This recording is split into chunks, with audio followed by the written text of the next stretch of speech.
പറഞ്ഞ ഇപ്പൊ എന്ത് കുഴപ്പം? അറിഞ്ഞ ഇപ്പൊ എന്ത് കുഴപ്പം? പ്രശംസിക്കുന്നവരുമുണ്ട്, വിമർശിക്കുന്നവരുമുണ്ട്. ഈമാനു മർഇല്ല യകൂന തക്കാമുല ഹത്താ യറാ നാസം ബിഇബിരി മുസ്ലില ഫയകൂന ദമ്മുഹും വമദുഹും സവാ ലം യഖ്ശ ലൗമത ലൈമിൻ ബിദല്ലല.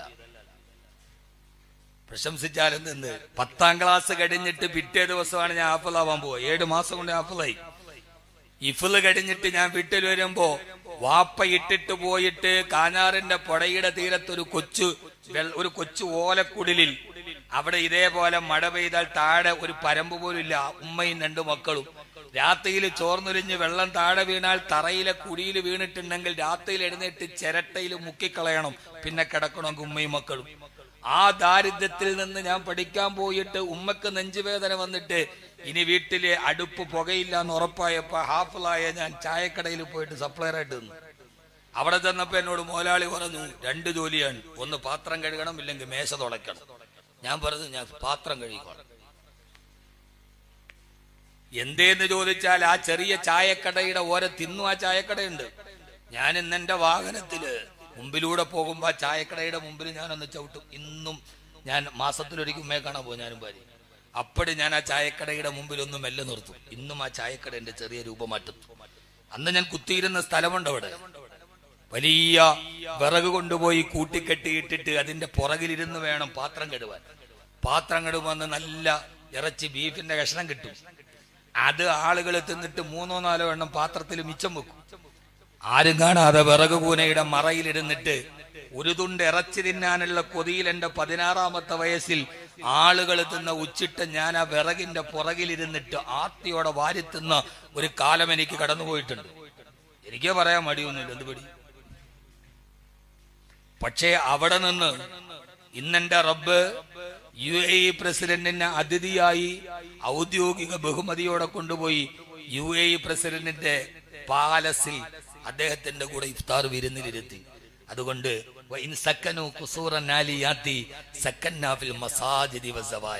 സഹോദരങ്ങളെ, പണം ഒരു മാനദണ്ഡമാക്കരുത്. പണത്തെ നിങ്ങൾ സ്നേഹിക്കരുത്. പണം മാനദണ്ഡമായാൽ അഷ്റഫ് അലി പറഞ്ഞല്ലോ, എന്റെ വയസ്സിന്റെ ഇടയിൽ ഞാൻ ഒരു ജന്മത്തെ സുഹൃതം ചെയ്തെന്ന്. അതെന്തുകൊണ്ടാണ്? മരിച്ചുപോയി വെള്ളത്തുണിയിൽ പൊതിഞ്ഞ് ഇവിടെ നിന്ന് എടുത്തുകൊണ്ട് പോകുന്നതിന്റെ ഇടയിൽ ഇവൻ ഈ ഭൂമിയിൽ ജീവിച്ചിരുന്നതിന് എന്ത് അടയാളം വേണമെന്ന് ചോദിച്ചാൽ പറയാൻ ഒരു അടയാളം വേണം. അതാണ് ഹംദാൻ ഫൗണ്ടേഷൻ. അനക്കമറ്റ നിദ്രയിൽ ലയിപ്പതിന് മുമ്പതായി എനിക്കതീവ ദൂരമുണ്ട് അവിശ്രമം നടക്കുവാൻ. 3 വെള്ളത്തുണിയിൽ പൊതിഞ്ഞ് എടുത്തുകൊണ്ടുപോകും നമ്മളെ കൊളത്തൂപ്പിട പള്ളിയുടെ ഖബർസ്ഥാനിലേക്ക്. നിങ്ങൾ ഓരോരുത്തരും ഈ പള്ളിമുറ്റത്ത് മയ്യത്ത് വെക്കും. ഒന്നുരിയാടാൻ കഴിയാതെ, ഒന്നും മിണ്ടാൻ കഴിയാതെ, ഉടുത്തിരിക്കുന്ന വസ്ത്രമൊന്ന് മാറ്റാൻ കഴിയാതെ ചുറ്റുവട്ടത്ത് കെട്ടിപ്പിടിച്ച് ഉപ്പാ ഒന്ന് കണ്ണു തുറക്കുപ്പ എന്ന് പറഞ്ഞ് നമ്മുടെ മയ്യത്തിന്റെ മുമ്പിൽ കിടന്ന് പിടയുന്ന മക്കളോട്, മക്കളെ വാപ്പക്കൊരു നഷ്ടവുമില്ലെന്ന് പറയാൻ ഒരു വിരല് ചലിപ്പിക്കാൻ കഴിയാത്ത സമയത്ത് നിങ്ങളുടെ മയ്യത്തിന്റെ പുറകിൽ കൈകെട്ടി വെച്ചിട്ട് അല്ലാഹു മഗ്ഫിർ ലഹു, പടച്ചവനെ ഇവന് പൊറുത്തു കൊടുക്കണേ എന്ന് പറയുന്ന ഈ ആലിമീങ്ങൾ, മുത്തഅല്ലിമീങ്ങൾ, നിങ്ങൾ അന്നം കൊടുത്തവർ, നിങ്ങൾ ഭക്ഷണം കൊടുത്തവർ, ആ കിടക്കുന്ന ആൾ ഇവരുടെ ഉപ്പയല്ല, ആ കിടക്കുന്ന ആൾ ഇവരുടെ കൂടപ്പുറപ്പല്ല, ആ കിടക്കുന്ന ആളും ഇവരും തമ്മിൽ ഒരു കുടുംബ ബന്ധമില്ല. എന്നിട്ടും ഹൃദയത്തിന്റെ ഉള്ളിൽ നിന്ന് അന്നം തന്ന ആ ഒരു കടപ്പാടിന് പറയാൻ കഴിയുന്ന ബന്ധത്തിന്റെ പേരാണ് ഇൽമ്. അതുകൊണ്ട് എന്റെ പ്രിയപ്പെട്ട മുത്തഅല്ലിമീങ്ങളോട്, എന്റെ പ്രിയപ്പെട്ട ആലിമീങ്ങളോട്, ഇന്ന് പലരും ചിന്തിക്കുന്നത് ശമ്പളം കിട്ടില്ലല്ലോ, ഖത്തീബായാൽ എത്ര കിട്ടും, ഖത്തീബായാൽ എത്ര കിട്ടും. എന്റെ ആദ്യത്തെ ശമ്പളം 2500 രൂപയാണ്. ഇടുക്കി ജില്ലയിലെ തൂക്കുപാലത്ത് അന്ന് 2500 രൂപയ്ക്കാണ് ഞാൻ ആദ്യം ശമ്പളത്തിൽ കയറുന്നത്. എന്റെ ആദ്യത്തെ ജോലി സ്ഥലം അതാണ്. ഇന്ന് ഇൽമ പഠിക്കാൻ നമ്മളില്ലാത്തത് ആ മാനദണ്ഡത്തിൽ മനസ്സിലാക്കുമ്പോഴാണ്. ഇല്ല സഹോദര, അല്ലാഹു തന്ന ഏറ്റവും വലിയ അനുഗ്രഹം വകാന ഫളിലുല്ലാഹി അലൈക അളീമാ, ഏറ്റവും വലിയ അനുഗ്രഹം ഇതാണ്, ഇൽമാണ്. അവന്റെ ഖുർആൻ നെഞ്ചകത്തിരിക്കലാണ്. ഹബീബായ നബി മുഹമ്മദ് മുസ്തഫ, ഹബീബായ നബി മുഹമ്മദ് മുസ്തഫ, ഉറക്കെ ഹബീബായ നബി മുഹമ്മദ് മുസ്തഫ സല്ലല്ലാഹു അലൈഹി വസല്ലമയോടുള്ള ഹുബ്ബിനെ ലോകത്ത് പറയലാണ്. എത്ര സ്റ്റേജ് കഴിഞ്ഞു ഞാൻ ഇപ്പൊ എണ്ണി എനിക്ക് അറിഞ്ഞൂടെ എത്രയുണ്ട്. ഇപ്പോഴാണ് മടുപ്പ്. ഇപ്പൊ ഭയങ്കര ഉഴപ്പാ. ഞാൻ ഒരിടത്തും ഡേറ്റ് കൊടുക്കൂല. വരാല് പോലെ വഴുതി കിടക്കാണ്. കാരണം യാത്ര ഇതൊക്കെ മടുത്തു കൊടുത്തു. വർഷം കുറേയായി. ഇപ്പൊ നന്നായിട്ട് മടുത്ത്. രണ്ടാമത് ഇപ്പോ നടക്കാൻ മടുപ്പാണ്. നടക്കാൻ മടുപ്പ് വരുന്ന എപ്പോഴാന്നറിയോ? തലയിൽ ഭാരം കയറുമ്പോഴാണ്. ഇപ്പൊ തലേ ഭാരമുണ്ട്. ഹംദാൻ ഫൗണ്ടേഷൻ എന്ന ഒരു വലിയ ഭാരം തലയിലുണ്ട്. അപ്പൊ അതുകൊണ്ട് ചുവട് വെക്കാൻ ഇത്തിരി പേടിയാണ്. ഒരു മാസം 18 ലക്ഷം രൂപയാണ് ഒരു മാസത്തെ ചെലവ് ഉണ്ടാക്കണ്ടേ. എന്നിട്ടും അത് നടക്കുന്നില്ലേ? പടച്ചോൻ ഓരോരുത്തർ ഇവിടെ പറഞ്ഞില്ലേ, ഒരു മാസം 5 ലക്ഷം കൊടുക്കുക, 25,000 കൊടുക്കുക. അങ്ങനെയുള്ള അൻസാറുകളെ അല്ലാഹു നൽകും. അതുകൊണ്ട് സഹോദരങ്ങളോട്, സഹോദരിമാരോട്, ലോകത്തിൽ ഏത് ഗൂഗിൾ സെർച്ച് ചെയ്യുന്ന ഏറ്റവും വലിയ IT വിദഗ്ധനുണ്ടെങ്കിലും അയാൾക്ക് ശമായിൽ ഓതാൻ പറ്റുമോ? ശമായിലെ തിർമിദി എന്താ? ശമായിൽ എന്താ? ഹബീബായ നബി തങ്ങളുടെ സൗന്ദര്യത്തെ മുഴുവനും വർണ്ണിക്കുന്ന ശമായിൽ. ഇതൊക്കെ പഠിക്കാൻ 1400 വർഷങ്ങൾക്കപ്പുറമുള്ള ഒരു മഹാവ്യക്തിത്വത്തെ കുറിച്ച് പഠിക്കാൻ അവസരം കിട്ടുക അല്ലാഹു നമുക്ക് തൗഫീഖ് നൽകട്ടെ. അല്ലാഹു നമുക്ക് തൗഫീഖ് നൽകട്ടെ. സമയായി.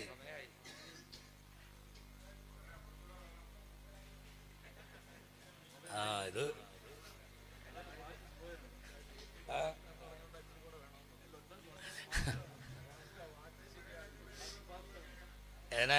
നമുക്ക് പറ്റുന്നത്ര പോകുന്നു. ഞാൻ പറയാം, യാത്ര കഴിഞ്ഞ് വന്നിട്ടുള്ള ഒരു ക്ഷീണം, ശാരീരിക ക്ഷീണം നന്നായിട്ടുണ്ട്. വിൽക്കാനൊരു ബലം വേണ്ടേ? ഇത്രയും വലിയ യാത്ര കഴിഞ്ഞു വന്നിട്ട് പിന്നെ ഇങ്ങനെ പ്രസംഗിക്കാന്ന് പറയാം. യാത്രയൊന്നും ഇല്ല. നല്ല പകലൊക്കെ വിശ്രമിച്ചിട്ടാണ്, വൈകുന്നേരം ഉഷാറാണ്. ഇതിപ്പോ പണ്ടാരോ പറഞ്ഞ പോലെ ഒന്നാമത് തുറുമ്പല, പോരാത്തിന് ഗർഭിണി എന്ന് പറഞ്ഞ മാതിരി യാത്രയും കഴിഞ്ഞു വന്നിട്ട് പിന്നെ ഇത് ചെയ്യാന്ന് പറയുന്നത് വലിയ ബുദ്ധിമുട്ടാണ്. അതെല്ലാം നമ്മുടെ ഉസ്താദ്മാരൊക്കെ ഒത്തിരി ഇരിക്കുന്നു.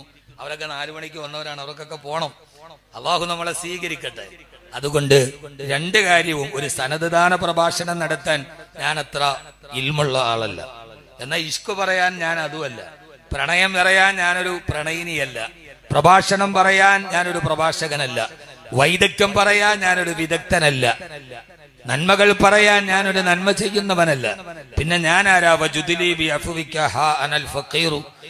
ഈ ഒരു ദരിദ്രന്റെ വിഷയദാരിദ്ര്യത്തിന്റെ ബാലാരിട്ടതകളിൽ നിന്ന് പറയുന്ന ഒന്ന് ഏറ്റവും വലിയ അനുഗ്രഹം. ഈ ഉസ്താദന്മാരോട് നിങ്ങൾ ചോദിച്ചു നോക്ക്, എത്ര നാൾ ദറസെടുത്തു? അസ്ലം അലി 26 വർഷമായി. രാജദ്ദീൻ മൗലവി 16. കാട്ടുപുശ്ശേരിയിൽ അദ്ദേഹം ഖത്തീബും മുദരിസും, ഞാൻ കാരാളി ഗുണത്തെ ഖത്തീബ്. പക്ഷെ അദ്ദേഹം അന്ന് ഇതുപോലെ തന്നെ ഇരിക്കുകയാണ്. മാഷാ അല്ലാഹ്. സന്തൂർ വെച്ചാൽ വിളിക്കണമെന്ന് പറഞ്ഞു. അൽഹംദുലില്ലാഹ്. ആ പ്രസന്നത, യുവത്വവും ഒക്കെ അല്ലാഹു നിലനിർത്തി കൊടുക്കട്ടെ. അന്ന് ഇതുപോലെ. പക്ഷേ ദറസൊരു ലഹരിയാവും. ദറസൊരു പ്രണയം എന്ന് പറഞ്ഞാൽ അത് കാമുകിക്ക് മാത്രമല്ല. നിങ്ങൾ വിചാരിക്കുന്ന ഒരു പെണ്ണിനോടുള്ളതാണ് പ്രണയം എന്നാണ്. അല്ല, ലഹരി എന്നത് പലതാണ്. ദറസൊരു ലഹരിയാവും. വിദ്യാർത്ഥികളോട് ശമായിൽ ഓതി കൊടുക്കുമ്പോ, ബുഖാരി ഓതുമ്പോ ആ ലഹരി ഞാൻ ഇപ്പൊ അനുഭവിക്കുന്നുണ്ട്. ബുഖാരി ദറസെടുക്കുന്ന ഞാനാണ്. പ്രസംഗിക്കുന്ന ഒരു 10,000-കണക്കിന് ആളുകൾ തിങ്ങിക്കൂടിയ സദസ്സിൽ പ്രസംഗിക്കുന്നതിനേക്കാൾ വലിയ ലഹരി ബുഖാരിയുടെ ദറസന്നെ മുത്തല്ലിമീങ്ങൾക്ക് എടുത്തു കൊടുക്കുമ്പോ ഞാൻ അനുഭവിക്കുന്നുണ്ട്.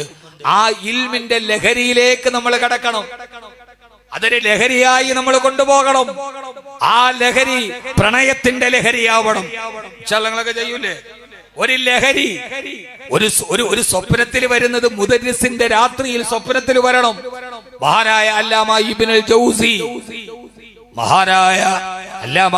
ജൗസി റളിയല്ലാഹു അൻഹു ആയിരക്കണക്കിന് കിതാബുകൾ എഴുതിയ മഹാരഥനാണ്.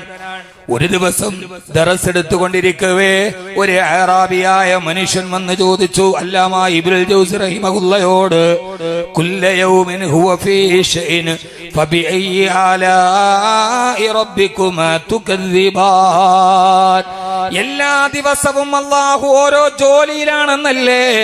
എന്നാൽ അല്ലാഹു ഇപ്പോൾ ചെയ്യുന്ന ജോലി എന്തെന്നൊന്ന് പറയുമോ ഇബ്നുൽ ജൗസി? ലോകം കണ്ട പണ്ഡിതനോടാണ് ചോദ്യം. ആ ചോദ്യം സദസ്സിന്റെ ഉള്ളിൽ നിന്ന് ഇബ്നുൽ ജൗസി റഹിമഹുള്ള പറഞ്ഞു അത്രേ, എന്താണെന്ന് പറയാൻ ഇപ്പൊ കഴിയില്ല, പിന്നീട് പറയാം. അതാണ് ഏറ്റവും വലിയ ഇൽമ. ഏറ്റവും വലിയ ഇൽമേല നോക്കിയിട്ട് പറയാന്ന് പറയലാണ്. ഇത് വന്ന് ചോദിച്ചാണ് നമ്മളതിൽ മസല റെഡിയാ. ഇപ്പൊ അതിനകത്ത് കിതാബും വേണ്ട, നെക്കിലും വേണ്ട, ഒന്നും വേണ്ട. എല്ലാരും നോക്കുക, പറയുക, തഹ്ഖീഖ് വേണ്ട, ഒന്നും വേണ്ട. ഏറ്റവും വലിയ ഇൽമ് നോക്കിയിട്ട് പറയാം. ഞാൻ പിന്നീട് പറയാം. അല്ലാമ ഇബ്നു ജൗസി റളിയല്ലാഹു തആല അൻഹു വലിയ മഹാപണ്ഡിതനാണ്. പടച്ചോനെ അപ്പ പറഞ്ഞില്ലെങ്കിൽ മൂല്യാർക്ക് തിരിയൂലെന്ന് പറയൂല്ലോ. ഇല്ല, ഞാൻ നോക്കിയിട്ട് പറയാം. വലിയ സദസ്സിൽ വെച്ചാ ചോദ്യം, വലിയ ദറസാൻ. മഹാനായ അല്ലാമ ഇബ്നു ജൗസി റളിയല്ലാഹു അൻഹു വീട്ടിൽ പോയി ആലോചിക്കാൻ തുടങ്ങി. ഉത്തരം കിട്ടുന്നില്ല. ഒരു ദിവസം കഴിഞ്ഞു, ചോദ്യകർത്താവ് പിറ്റേ ദിവസം ചോദിച്ചു, ഉത്തരമില്ലേ? ഇല്ല. രണ്ടാമത്തെ ദിവസവും കഴിഞ്ഞു, രണ്ടാമത്തെ ദിവസവും ഇല്ല. മൂന്നാമത്തെ ദിവസം ഇനി എങ്ങനെയാ സദസ്സിനെ ഞാൻ അഭിമുഖീകരിക്കുമെന്ന് കരുതി അല്ലാമ ഇബ്നു ജൗസി റളിയല്ലാഹു അൻഹു ഒരു മസലയ്ക്ക് ഉത്തരം കിട്ടാറ് പതിരാ സമയത്ത് തന്റെ ദറസിന്റെ മകളിൽ ഉറങ്ങുമ്പോഴാണ്. ആ ദിവസത്തെ ഉറക്കത്തിന്റെ ഉള്ളിൽ വന്നു മഹാനായ ശഫീഉൽ വറാ നബി മുഹമ്മദ് മുസ്തഫ സല്ലല്ലാഹു അലൈഹി വസല്ലമ. സാധാരണക്കാരോടും സാധാരണക്കാരികളോടും പണ്ഡിതന്മാരോടുമെല്ലാമുള്ള ഈ സദസ്സ് ഞാൻ അവസാനിപ്പിക്കുകയാണെന്നത്തെ രാത്രിയിൽ അല്ലാഹുവിന്റെ റസൂൽ കനവിൽ വന്നു. എന്നിട്ട് പറഞ്ഞു, അല്ലാമ ഇബ്നുൽ ജൗസി മറുപടി പറയാൻ കഴിയാതെ വിഷമിക്കുകയാണോ? കുല്ല യൗമിൻ ഹുവ ഫീ ശൈൻ. എല്ലാ ദിവസവും അല്ലാഹു ജോലിയിലാന്ന് പറഞ്ഞാൽ അവിടെ തഫ്സീർ തന്നെ. ഫീ കുല്ലി വഖത്തിൻ വഹീനിൻ, ഓരോ സമയത്തും ഓരോ സെക്കൻഡിലും എന്നാണ്. ഈ സമയത്ത് അല്ലാഹു ഏത് ജോലിയാന്ന് ചോദിച്ചവരോട് മറുപടി പറഞ്ഞോളൂ. ഇന്നല്ലാഹ യർഫഉ അഖ്വാമൻ വയഖ്ഫളു ആഖരീൻ. ഈ സമയത്ത് അല്ലാഹുവിന്റെ ജോലി, ഒരാളെ അല്ലാഹു ഉയർത്തുന്നുണ്ട്, ഒരാളെ താഴ്ത്തുന്നുണ്ട്. അതാണ് പടച്ചവന്റെ ഇപ്പോഴത്തെ ജോലി എന്ന് മറുപടി പറഞ്ഞോളൂ എന്ന് അല്ലാമ ഇബ്നു ജൗസിയോട് മറുപടി പറഞ്ഞു. അത്രേ സന്തോഷത്തോടെ ചാടി എഴുന്നേറ്റു. ആരാണ് കനവിൽ വന്നത്? ആരാണ് കൽബിൽ വന്നത്? ആരാണ് മസല പറഞ്ഞു കൊടുത്തത്? ആരാണ് ദറസ് എടുത്തു കൊടുത്തത്? മസ്ജിദുൻ നബവിയുടെ മുദർരിസ് അല്ല, മസ്ജിദുൽ ലാഹൂത്തിന്റെ മുദർരിസ്. ഫീ കാബ കൗസൈനി രനാഉ വറഅജായിബ ആലമിൽ മലകൂതി വസറായിറൻ നാസൂതി വൽ ജബറൂതി. ഐന മുദർരിസ മസ്ജിദിൽ ലാഹൂതി കമ്മിൽ ദുന്നീൻ ഹവാഹുലുമാ സല്ലു അലൈഹി വസല്ലിമു തസ്ലീമാ. മസ്ജിദിൽ ലാഹൂത്തിന്റെ മുദർരിസാണ് രാത്രിയിൽ മസല പറഞ്ഞു കൊടുത്തത്. രാവിലെ സുബഹി നിസ്കാരം കഴിഞ്ഞത് അല്ലാമ ഇബ്നുൽ ജൗസി റഹിമഹുല്ലാഹ് വിളിച്ചു, എല്ലാവരും വാ. ആരോ ഒരു ചോദ്യം ചോദിച്ചിട്ടും മറുപടിക്ക് ചോദിച്ചിട്ടില്ലേ? മറുപടി ഞാൻ പറഞ്ഞു തരാം. ഇന്നലെ ഉത്തരം കിട്ടിയ തെല്ലൊരാത്മവിശ്വാസത്തോടെ സദസ്സിന്റെ മുമ്പിൽ ഞെളിഞ്ഞു നിന്ന് ഇബ്നു ജൗസി റളിയല്ലാഹു തആല അൻഹു 3 ദിവസം കഴിഞ്ഞ മസല കിട്ടിയതല്ലേ. പള്ളി എല്ലാവരും ജുമാ കഴിഞ്ഞപ്പോ എല്ലാവരും വരീൻ, ചോദിച്ചതിന് ഞാൻ മറുപടി പറഞ്ഞുതരാം. ഒരല്പം ആത്മവിശ്വാസത്തോടെ, ഒരല്പം വേണ്ടല്ല. എനിക്ക് ഉത്തരം മുട്ടിന്നാ കരുതിയത്. എന്നാ വരീനിരുന്നോളൂ. അറാബിയോട് ചോദിച്ചു, ഗ്രാമീണനോട് ചോദിച്ചു, അറിയണോ ഇപ്പൊ അല്ലാഹു ചെയ്യുന്ന ജോലി? ചിലരെ അല്ലാഹു ഉയർത്തുന്നുണ്ട്, ചിലരെ അല്ലാഹു താഴ്ത്തുന്നുണ്ട്. അതാണ് ഇപ്പൊ UAE ഒരാൾക്ക് വിസ അടിച്ചിട്ടുണ്ടാകും, വേറൊരു തന്നെ ക്യാൻസൽ ആയിട്ടുണ്ടാവും. ഒരാളെ അല്ലാഹു ഉയർത്തുന്നുണ്ട്, ഒരാളെ അല്ലാഹു താഴ്ത്തുന്നുണ്ട്. കട അടച്ചപ്പോ ഒരാൾക്ക് ലാഭം, അപ്പുറത്തെ കടയില് നഷ്ടം. ഒരേ സമയത്ത് ഇത് നടക്കും. ഒരാളുടെ വിസ അടിച്ചു, ഒരാളുടെ ഒന്ന് ക്യാൻസലായി, ഒരുത്തന്റെ പെണ്ണ് പെറ്റു, മറ്റേത് പോയി. ചിലരെ ഉയർത്തും, ചിലരെ താഴ്ത്തും. ഒരേ സമയത്ത് പടച്ചോന്റെ ജോലി അതാണ്. ഇത് പറഞ്ഞ ഉടനെ എല്ലാവരും അത്ഭുതത്തോടെ ഇബ്നുൽ ജൗസി നിങ്ങളുടെ വിജ്ഞാനം എത്ര വലിയ വിജ്ഞാനമാണ് എന്ന് പുകഴ്ത്തവേ ആ ഗ്രാമീണം പറഞ്ഞ ഒരു മറുപടി എന്റെ മുത്തല്ലിമീങ്ങളോട് ഞാൻ ഓർമ്മിപ്പിക്കുകയാണ്. ആ ഗ്രാമീണം പറഞ്ഞ മറുപടി തൃപ്തിയാണ്. പക്ഷേ അല്ലാമ ഇബ്നുൽ ജൗസി അക്തിറു മിനസ്സലാത്തി വസ്സലാം അലാ മൻ നബക ഹാദാ ഫിൽ മനാം. അല്ലാമ ഇബ്നുൽ ജൗസി അക്തിറു മിനസ്സലാത്തി വസ്സലാം ധാരാളം സലാത്തുകൾ ഉറക്കെ ചൊല്ലിക്കോളൂ. ഇന്നലെ രാത്രിയിൽ സ്വപ്നത്തിൽ വന്ന് ഈ മസല പറഞ്ഞു തന്ന ഒരാളുണ്ടല്ലോ, അദ്ദേഹത്തിന്റെ പേരിൽ സലാത്ത് ചൊല്ലിക്കോളൂ എന്ന് പറഞ്ഞാൽ എന്താണ്? തലേ ദിവസം രാത്രി ഇബ്നുൽ ജൗസി കണ്ട അതേ ഹബീബിനെ ഈ പാവപ്പെട്ട ഒരു ഗ്രാമീണന്റെ കുടിലും കണ്ടിട്ടുണ്ട്. പള്ളിക്കലെ ഖത്തീബ് സ്വപ്നം കാണണം, കൊളത്തൂപ്പുഴയിലെ സാധാരണക്കാരനും ഹബീബിനെ കാണണം. ഈ രീതിയിൽ നമ്മുടെ ഇൽമുകൾക്ക് വിലയുണ്ടാവണം. അല്ലാഹു തൗഫീഖ് നൽകി അനുഗ്രഹിക്കട്ടെ. സ്വപ്നത്തിൽ കാണാൻ താജുദ്ദീൻ ഉസ്താദിനെ ഇന്ന് കണ്ടത് മാത്രമല്ല, കേട്ടോ മാത്രമല്ല, സ്വപ്നത്തിൽ വന്ന അല്ലാഹുവിന്റെ റസൂല് ഹല്ല് ചെയ്തു തരണം. എത്രയോ മഹാന്മാർക്ക് ചെയ്തിട്ടുണ്ട്, എത്രയെത്ര ഭാരതന്മാർ. അല്ലാഹു സ്വപ്നത്തിൽ കാണാൻ തൗഫീഖ് നൽകട്ടെ. ആമീൻ പറയും മനുഷ്യന്മാരെ. അല്ലാഹു സ്വപ്നത്തിൽ കാണാൻ തൗഫീഖ് നൽകട്ടെ. നമുക്ക് അവസാനിപ്പിക്കാം. അല്ലാഹു സ്വപ്നത്തിൽ കാണാൻ തൗഫീഖ് നൽകട്ടെ.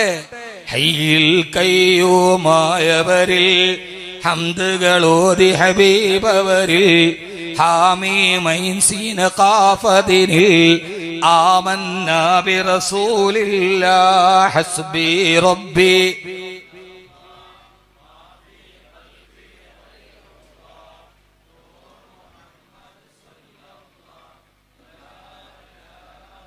ഞാൻ നിർത്തുമല്ല, വെറുതെ പറഞ്ഞ ചുമ്മാ ശുഭ്കേക്കത്തെ അവിടെ ഇരിക്കും.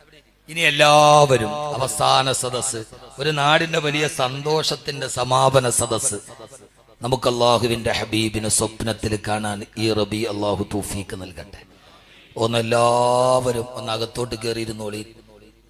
ഒരു സമയമൊക്കെ താമസിച്ചെങ്കിലും നമ്മുടെ ഈ സദസ് സമാപിക്കുകയാണ്. അതിന്റെ സമാപനം ആ സമ്മാനമൊക്കെ തരും. അതല്ല, ഞാൻ ഈ ഇന്നത്തെ പരിപാടിയോടുകൂടി സമാപിക്കുകയാണ്. അല്ലാഹു തൗഫീഖ്. ഒരു 10 മിനിറ്റ് എന്നിട്ട് ഇൻഷാ അല്ലാഹ് ഉസ്താദന്മാർ ആ സമ്മാനം കൊടുത്തു പെട്ടെന്ന് എല്ലാവരും ഒന്ന് മനസ്സിൽ ആഗ്രഹിക്കുകയും എനിക്ക് മരിക്കുന്നതിന് മുമ്പ് ഹബീബായ നബി തങ്ങളെ സ്വപ്നത്തിൽ കാണണം. ആഗ്രഹിക്കുകയും ഇൻഷാ അല്ലാഹ് ഉറക്കെ ആഗ്രഹിക്കുകയും എന്നിട്ട് മനസ്സിനെ അങ്ങ് കാലിയാക്കി, മനസ്സിൽ നിന്നെല്ലാം കാലിയാക്കണം. കാലിയാക്കിയോ? കച്ചവടം മറന്നേക്ക്, വീടും മറന്നേക്ക്, ഭാര്യയെ മറന്നേക്ക്. കഴിഞ്ഞ് ഓർമ്മ പറഞ്ഞു ഇല്ല, അവരവിടെ നിങ്ങൾ വണ്ടിയിൽ വീട്ടിലെത്തും. ഇത് കഴിയുമ്പോ ഓർക്കണം കേട്ടാ.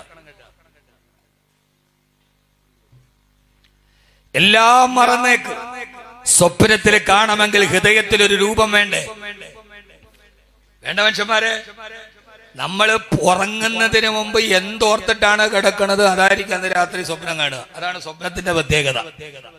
നമ്മളിപ്പോ കാമുകയെ കുറിച്ച് ഇശാ കഴിഞ്ഞ് പോണ വഴിക്ക് കാമുകയെ കണ്ടു, എന്നാൽ രാത്രി അവളെ എന്ത് ചെയ്തിട്ടിരിക്കും?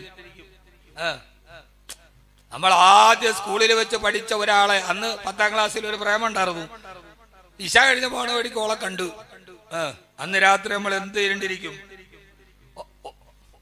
ഇനിയിപ്പോ ബുഖാരി ഓതണ്ട, ഇരിക്കണ ഇരിപ്പണ ഇതൊന്നും കാണാത്ത ആളുകളാന്ന് തോന്നുന്നു. അന്ന് രാത്രി പഴയ കുട്ടിക്കാലത്തെ ആ ഒരു ഓർമ്മകൾ നമുക്ക് വന്നിട്ടുണ്ട്. 1, 2, 3, 4 എണ്ണിപ്പടിച്ചു, പള്ളിക്കൂട വീട്ടിൽ ഒത്തി നടന്നു. ഓർമ്മ വരും. ഓർമ്മ വരണമെങ്കിൽ ഒന്ന് മനസ്സടക്ക 5 മിനിറ്റ് ആ അല്ലാഹുവിന്റെ ഹബീബിനെ ഒന്ന് മനസ്സിൽ ഓർമ്മ വരുത്ത്. ഒന്ന് കണ്ണടച്ചു നോക്ക്. ഹംനെ ആംഗോം സെ ദേഖാ നഹീ ഹേ മഗർ ഉൻകി തസ്വീർ സീനെ മേ മൗജൂദ് ഹേ. മനസ്സിൽ ആ രൂപം വരെ. എന്നിട്ട് ഈ കൊളത്തൂപ്പള്ളിയുടെ മല്ലിയുടെ മറ്റത്തിരുന്നിട്ടല്ലാണ്ട് റസൂലിനെ ഒന്ന് ഓർത്തു നോക്ക്. അവിടുത്തെ നൃത്തമൊന്ന് ആലോചിച്ചു നോക്ക്, അവിടുത്തെ കിടത്തമൊന്ന് ആലോചിച്ചു നോക്ക്. അല്ലാണ്ട് റസൂല് മദീന മലനിരകൾക്കിടയിലൂടെ ഇറങ്ങി വരുന്നതെന്ന് ഓർത്തു നോക്ക്. ഉമ്മുനാ ആയിഷ റളിയല്ലാഹു തആല പറയുന്നുണ്ടല്ലോ, അല്ലാണ്ട് റസൂല് നടന്നു വരുന്നത് കണ്ടാൽ ഉയർന്ന ഭാഗത്ത് നിന്നുമല്ലേ ഇറങ്ങി വരുന്നത് പോലെ എല്ലാവരെയും കൽബിലേക്ക് ഈ വാക്ക് ചേർത്ത് വെക്കണേ. കഅന്നഹു യക്ലഉ റജുല വയലഹാ. ഒരു കാലെടുത്ത് മുമ്പോട്ട് വെച്ചാൽ അതേ സമീകൃത അകലത്തിൽ തന്നെ അടുത്ത കാലുകൾ എടുത്തോട്ട് വെച്ച് പ്രാവിൻ കൂട്ടങ്ങൾ പോകുന്നത് പോലെ ഹബീബ് നടക്കു വരുന്നത് കണ്ടാൽ തോന്നാറുണ്ടത്രേ. അവിടുത്തെ കൈവെള്ളക്ക് എന്തോ ഒരു മൃദുലമാണ്.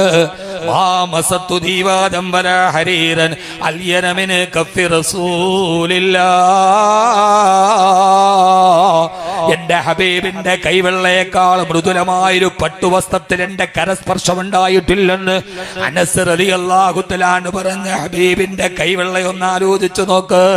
അവിടുത്തെ കൈവിരലുകളുടെ ഇടയിൽ സമീകൃതമായ അകലമായിരുന്നല്ലോ. അല്ലാഹുവിന്റെ റസൂലിന്റെ കാൽവിരൽ ഒരേപോലെയായിരുന്നല്ലോ. ഹബീബിന്റെ കൽപ്പാടത്തിന് അടിയിൽ ഏറ്റക്കുറച്ചിലില്ല, അത് മുഴുവനും ഒരേ സമതലത്തിലാണല്ലോ. ഹബീബിന്റെ കൽപ്പാടത്തിന് മുകളിൽ അല്പം വെള്ളമൊഴിച്ചാൽ ആ വെള്ളം മുഴുവനും ഒരു തടസ്സമില്ലാതെ ഒഴുകി വരുമല്ലോ. അവിടുത്തെ കണങ്കാല് കണ്ടാല് അത്ഭുതമായിരുന്നല്ലോ. ആ ഹബീബിന്റെ കവിൾത്തടത്തിന് എന്തോ ഒരു സൗന്ദര്യമാണ്, അവിടുത്തെ കണ്ണുകൾക്ക് എന്തോ ഒരു ചന്തമാണ്. ഹബീബിന്റെ വേർപ്പിനും സുഗന്ധമാ, ഹബീബിന്റെ ശരീരത്തിനും സുഗന്ധമാ. എന്റെ പ്രിയപ്പെട്ട ഹബീബിന്റെ ഉയർന്ന നാസികയുണ്ടല്ലോ, അവിടുത്തെ തലമുടികളൊന്ന് നോക്ക്. കെട്ടിപ്പിണഞ്ഞതല്ല, ജടപിടിച്ചതല്ല, കൂടിക്കലർന്നതല്ല, തലമുടി മുഴുവന് സമീകൃതമായ അകലമായിരുന്നല്ലോ. ആ ഹബീബ് തലയിൽ എണ്ണ വെക്കാറുണ്ട് ഇടക്കിടക്ക്. ആ എണ്ണ വെച്ചിട്ടതിന്റെ മുകളിൽ ഒരു തൂവാല കൊണ്ട് മൂടാറുണ്ട്. ആ തൂവാലയുടെ അഗ്രഭാഗത്ത് കൂടി സൈത്തെണ്ണ ഇങ്ങനെ ഇട്ടിട്ട് വീണ് എന്റെ ഹബീബിന്റെ തോളിലേക്ക് വസ്ത്രത്തിലേക്ക് അത് വീണ് ഹബീബ് എണ്ണ തേച്ചിട്ട് വരുന്നത് കണ്ടാൽ കഅന്ന സൗബഹു സൗബു സയ്യാദിന്, ഒരു എണ്ണ കച്ചവടക്കാരന്റെ കുപ്പായം പോലെയാണ് എന്റെ ഹബീബിന്റെ കുപ്പായം. ജഹ്റാനയില് ഉംറ നിർവഹിക്കാൻ പോയപ്പോ ആ സമയത്ത് മേൽവസ്ത്രം മാറ്റിയിട്ട് അരവസ്ത്രം ഉടുക്കാൻ നേരത്തെ എന്റെ ഹബീബിന്റെ പൂമേനി ഞാൻ കണ്ടു. ഒരു വിഗ്രഹം ഇങ്ങനെ കടഞ്ഞെടുത്തു വെച്ചതുപോലെ എന്റെ ഹബീബിന്റെ കഴുത്ത് കണ്ടപ്പോ ഒരു വെള്ളിയുടേതുപോലെ, അതിന് താഴ്ചയില്ല, കുടികളില്ല, ഒരേ അകലമാണ്. എന്റെ ഹബീബിന്റെ ശരീരം രോമാവൃതമല്ല, എന്നാലും നെഞ്ചിന്റെ ഭാഗത്ത് നിന്ന് പൊക്കിള് വരെ ഒരു ചെറിയ ഒരു രോമത്തിന്റെ വരിയുണ്ടേ. എന്റെ ഹബീബ് അധികം കുറിയവരല്ല, എന്നാൽ അധികം പൊക്കമുള്ളവരല്ല. ചുകന്ന വെള്ള നിറം നബി നീണ്ടവരല്ല, അറിവേ അല്ല കുറിയവർ നല്ല തടി മുഖം വട്ടതിലാവേ. ആ ചുവന്ന കലർന്ന വെളുപ്പ് നിറമുണ്ടല്ലോ, എന്റെ ഹബീബ് അധികം പൊക്കമുള്ളവരല്ല, എന്നാലും ഏതെങ്കിലും ഒരു സദസ്സിലിരുന്നാൽ ഏറ്റവും ഉയർന്നത് എന്റെ ഹബീബിന്റെ ശിരസ് തന്നെ. എന്റെ ഹബീബ് ഉയർന്നവരായിരുന്നു. ഇങ്ങനെ അടിമുതൽ മുടി വരെ സഹാബത്തുകളെ എഴുതി പിടിപ്പിച്ചു വെച്ച അല്ലാഹുവിന്റെ റസൂലിന്റെ ചിത്രമൊന്ന് മനസ്സിൽ വരുത്തി നോക്ക്. എന്നിട്ട് ഇമാമുടെ മദ്ഹബിന്റെ ഇമാമായ ഇമാമുന ശാഫി റളിയല്ലാഹു അൻഹു പറഞ്ഞതുപോലെ, എനിക്ക് വല്ലാത്ത ദുഃഖമുണ്ടാകും അന്ന് രാത്രി ഹബീബിന്റെ സ്വപ്നത്തിൽ വരും. എന്നിട്ട് പറയും ഇമാമുന ശാഫിയോട്, അനലഹുറുക അനലഹുറുക അനലഹുറുക, ഞാനാണ് നിന്റെ മുതുക് വീടാൻ പോകുന്ന നേരത്ത് നിന്നെ പിടിച്ചു നിർത്താൻ ഞാനുണ്ടെന്ന് എന്റെ ഹബീബ് പറയാറുണ്ടെന്ന് പറഞ്ഞ ഇമാമുന ശാഫി റളിയല്ലാഹു അൻഹുവിനെ പോലെ വീടാൻ പോകുമ്പോ, പെങ്ങളെ കണ്ണ് നിറയുമ്പോ, കാല് പതറുമ്പോ, ഹൃദയം വല്ലാതെ പെടയുമ്പോ, ജീവിതത്തിൽ പിടിച്ചു നിൽക്കാൻ കഴിയാതെ വരുമ്പോ, ആറ്റിങ്ങലിൽ ഒരു ഉമ്മയുടെ മോന് വയനാട് വെറ്റിനറി ഡോക്ടറാവാൻ പോയി. പാതിരാത്രിയിൽ പൊന്നുമ്മയ്ക്ക് ഫോൺ കോൾ വന്നു, മോൻ ആക്സിഡന്റിൽ പെട്ടു. കരഞ്ഞു കലഞ്ഞ് നിലവിളിച്ച ഉമ്മയുടെ ചാരത്ത് അയൽപക്കക്കാരെത്തി. കുറെ കഴിഞ്ഞ അടുത്ത ഫോൺ കോൾ, ഉമ്മയുടെ പൊന്നുമോനെ ലോകത്ത് നിന്ന് വിട പറഞ്ഞു പോയി. കൺമണി, ആറ്റിങ്ങലിൽ നിന്ന് ആണുങ്ങൾ പോയി മയ്യത്ത് കൊണ്ടുവരാണ് വയനാടിലേക്ക്. അയൽപക്കത്തെ പെണ്ണുങ്ങള് നെഞ്ചു പൊടിഞ്ഞ് കരയുന്ന ഉമ്മാടെ ചുറ്റുവട്ടത്തിരുന്ന് ആശ്വസിച്ചു. സമയം കുറെ കഴിഞ്ഞു പോയി. എല്ലാവരും ഉറക്കത്തിന്റെ മയക്കത്തിലേക്ക് പോയി. ഉമ്മ ഉമ്മാന്റെ പൊന്നുമോന്റെ തണുത്തുറഞ്ഞ മയ്യത്ത് ആംബുലൻസിന്റെ ശീതീകരിച്ച റൂമില് വയനാട് മലനിരകൾ എഴുതിയിട്ട് തിരുവനന്തപുരത്തെ ദേശീയപാതയിലൂടെ അല്പനേരം കഴിയുമ്പോ പെണ്ണുങ്ങളെ നിലവിളിക്കുന്നു, ഉമ്മാനെ കാണാനില്ല. എവിടെയാണ് ഉമ്മ പോയതെന്നറിയില്ല. വയനാടേക്ക് ഫോൺ ചെന്നു, ഉമ്മോന്റെ ഉമ്മയെ കാണാനില്ല, എവിടെയെന്നറിയില്ല. നാട്ടുകാര് മുഴുവനും പരതുമ്പോ ആ പരതുന്ന നേരത്തെ അയൽപക്കത്തെ കിണറ്റിന്റെ ഉള്ളില് തണുത്തുറഞ്ഞൊരു മയ്യത്തായി ഉമ്മ കിടക്കുന്നുണ്ട്. കൺമണിയെ, നിന്റെ തണുത്തുറഞ്ഞ മയ്യത്തിന്റെ മുകളിൽ മുത്തം വരുത്താൻ ഉമ്മയ്ക്ക് കഴിയില്ലടാ. നീ വരുന്നതിന് മുമ്പേ നീ പോയടത്തേക്ക് ഞാൻ പോയെന്ന് പറഞ്ഞ് ആ പാവപ്പെട്ട ഉമ്മ ജീവിതത്തിന്റെ വിഷമത്തിന്റെ പ്രതിസന്ധിയിൽ ഒരൽപ്പനേരം പെട്ടുപോയപ്പോ അള്ളാഹു ആ കുടുംബത്തിന് പുറത്തു കൊടുക്കട്ടെ, അള്ളാഹു പുറത്തു കൊടുക്കട്ടെ. സഹോദരി, ആ പ്രതിസന്ധികൾ പിടിച്ചു നിൽക്കാൻ കഴിയാത്ത പ്രതിസന്ധികൾ വരുമ്പോ രാത്രിയിലെ ഹബീബ് വരണം, രാത്രിയിലെ ഹബീബ് വരണം. പൊന്നുമോളെ മയ്യത്ത് കുളിപ്പിക്കുന്ന നേരത്തെന്നോട് പറയണേ എന്ന് പറഞ്ഞ് കാത്തുനിന്ന് മയ്യത്ത് പൊതിയാ നേരത്ത് തന്റെ കുപ്പായമൂരി സൈനബിന്റെ മയ്യത്തിലേക്ക് വെച്ചോളൂ എന്ന് പറഞ്ഞ് തന്റെ കുപ്പായം ചുരുട്ടിക്കൊടുത്ത് പൊന്നുമോളുടെ മയ്യത്തടക്കിയിട്ട് ഖബറിന്റെ മുമ്പിൽ കരഞ്ഞു നിന്നൊരു പിതാവുണ്ട്, നബി മുഹമ്മദ് മുസ്തഫ സല്ലല്ലാഹു അലൈഹി വസല്ലം. ഞാൻ അവസാനിപ്പിക്കുന്നു. കൽബ് പെടയുമ്പോ, കാല് തളരുമ്പോ, ഇനി ജീവിക്കണ്ടെന്ന് തോന്നുമ്പോ അന്നത്തെ നിരാശയുടെ രാത്രിയിൽ ഹബീബ് വരണം. ഷാഫി റഹ്മഹുല്ലയോട് പറഞ്ഞതുപോലെ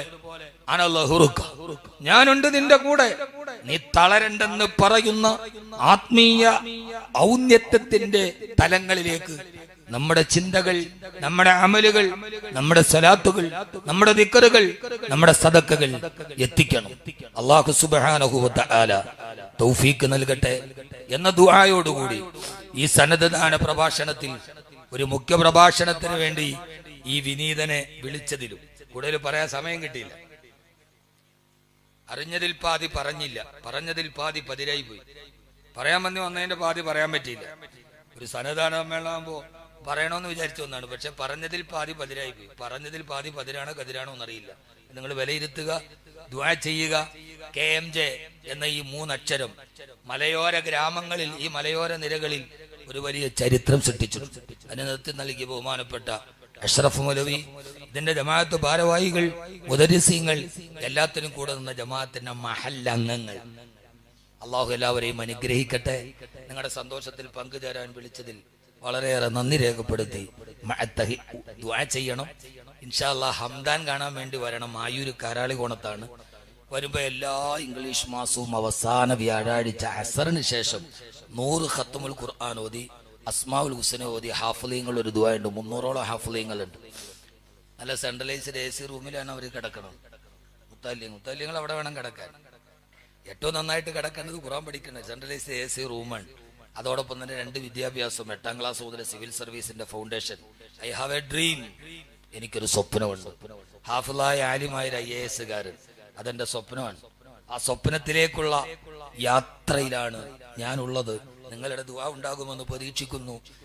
ഏറെ വൈകിയത് കൊണ്ട് ഞാൻ ഇന്നലെ പകലിറങ്ങിയിട്ട് പിന്നെ നേരെ 3 പരിപാടിയൊക്കെ കഴിഞ്ഞ് കറങ്ങി ഫ്ലൈറ്റിൽ കയറി തിരിച്ചു വന്ന് നേരെ ഇങ്ങോട്ട് വന്നാണ്. അപ്പൊ അതുകൊണ്ട് ഇനി നിങ്ങളോട് ഞാൻ കൂടുതൽ ദുഃഖിപ്പിക്കുന്നില്ല.